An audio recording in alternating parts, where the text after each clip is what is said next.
Please be advised that everything in my video is purely for entertainment purposes. These are purely my thoughts and opinions and are subjective. I must advise you, please do your own research. All media used was found on the public domain and are fair use and fair dealings. Hello YouTube, welcome back to my channel. It's Mahogany Spirit coming to you from the UK. Sorry it has been some time. Anyway, let's get on with some of this older news. This is some news about Meghan Markle, and as we all know, the way in which she treats family and friends. But something really stuck out to me with regards to this article. It was basically so to the point with regards to Meghan. You know, I've always felt quite personally that Meghan does tend to jump on the back of trends. Anything to make Meghan popular, she's at it and doing it. So as we all know, she cut off Jessica Maroney because of Jessica's fallout with Sasha Exeter. We know that there were some racial issues raised within that fallout between the two. We know that Sasha felt that Jessica should acknowledge Black Lives Matters and got quite distressed and angered at quite a few high profile people who, including Jessica Maroney, didn't want to comment or acknowledge George Floyd or that topic whatsoever, and that led to Maroney making nasty threats to Sasha and actually threatening her whole career and existence. We know that she used this privilege and power, but in the midst of this, Maroney is said to be a close friend of Meghan Markle's, as we know factually she did attend Meghan's wedding, help with organising that wedding, and her children were bridesmaids at the wedding. So we're well aware of all of this in the history of Maroney and Meghan, but we're not so clued up on some other friends that Meghan has just ditched in exactly the same way she's now ditched Maroney and her family. So let's have a look at Nikki Preeti, who was Meghan's friend and bestie. They were extremely close, in fact, since they were 2 years old. So 31 years of friendship, guys, just flushed down the toilet, just like that. And they shared a very interesting childhood because they done sleepovers, holidays and trips to Europe together. You know, they done these road trips.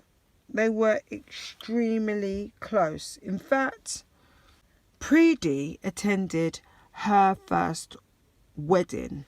That's Meghan's first wedding with Trevor Ingleson. She was actually there.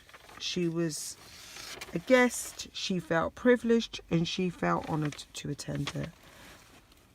And she was really happy. She was grateful from what she's stated.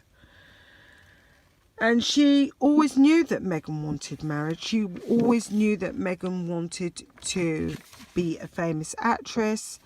And she was well aware of Meghan's aspirations to be a wife and mother one day. And she championed that. And obviously when Meghan got with Trevor Ingleson, she thought that they were a couple made in heaven, or a match made in heaven, whichever way you want to put it. And Meghan told her on numerous occasions that she could not imagine her life without Trevor. You know, that every time he walked into the room, it felt like her heart just stopped beating. You know, that she was just deeply, madly in love with him.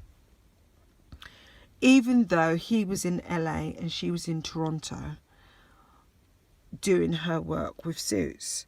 You know, they managed to Skype call, and they really was trying to maintain this long distance relationship, and Ingleson would do anything for Meghan. He actually felt like he'd met the love of his life. A lot like Harry, really. It's kind of like ringing a bell, because here you have Trevor Ingleson madly deeply in love with Meghan, prepared to do everything for her, almost walk on water. And she stated that she was madly deeply in love with him. But what Preeti did notice and noted is that when their marriage fell apart, she felt like she was talking to someone she didn't even know. She said that Meghan had changed that much. It was that dramatic, that she felt like she was just another person, and she just couldn't believe it. That this was somebody that she had known all her life. Suddenly, she felt like she didn't know her anymore whatsoever. Doesn't that ring a bell with what Thomas Markle said about Meghan, his own daughter? What Samantha said about Meghan? This is a character that just shapeshifts to suit herself. We have Meghan now talking about Black Lives Matter, but yet no real black friends that we really know of, except Serena Williams, who doesn't appear to be in the picture at all. She seems to be written out of the script completely, and more than happy to be written out of the script, because we all know she basically wrote herself out of the script.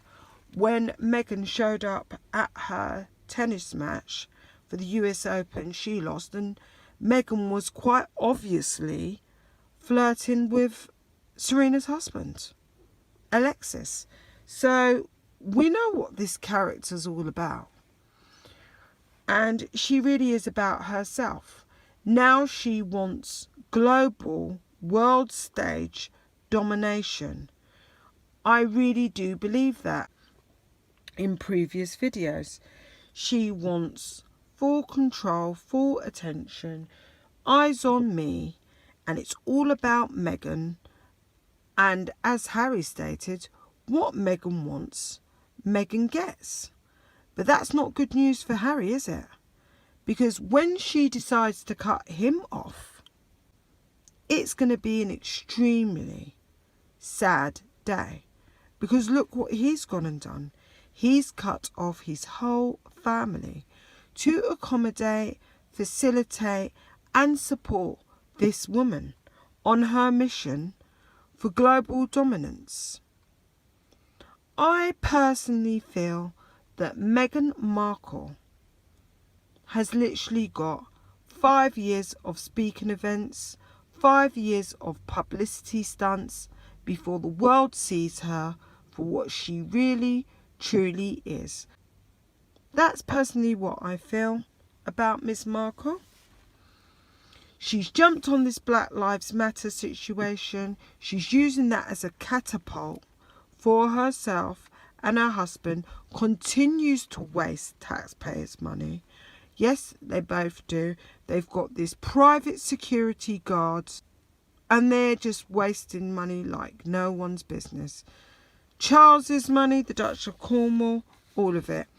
And to be quite honest with you, I've got no respect for Meghan, Harry, and it's such a shame because so many people cherished Miss Markle.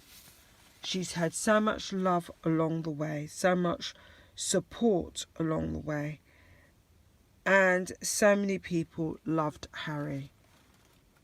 He was a loved member of the royal family, arguably one of the most popular, and it's a real shame. But I really do feel that 5 years that couple really have in the limelight in America, and I just feel after that it's curtains. I really do. I see for Miss Markle a very similar path to that of Sarah Ferguson. I really do. Anyway, guys, tell me what you think. Do you think that Miss Markle will have longer than 5 years? Do you feel that she and her star, which I really believe is just lagging, will shine longer than that? Or do you think it could be shorter? Do you think it could be 2 years? I haven't read the book as yet. You know, I'm going to have a look at that. But personally, this is what I feel. I feel for Miss Preeti, who was her best friend. I feel for Thomas Markle, Samantha, the whole family. In fact, it is a very sad state of affairs. And then just to round it off, the British taxpayers, because we are still very much paying for them. Don't let their absence in the news fool you. We are still very much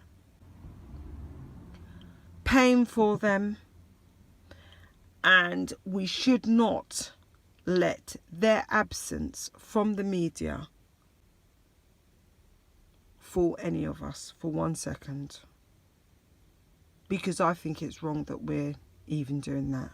Coming out of lockdown, coming out of COVID, it's just been an extremely difficult year. We've got this Meghan Markle and Harry wasting money left, right and centre.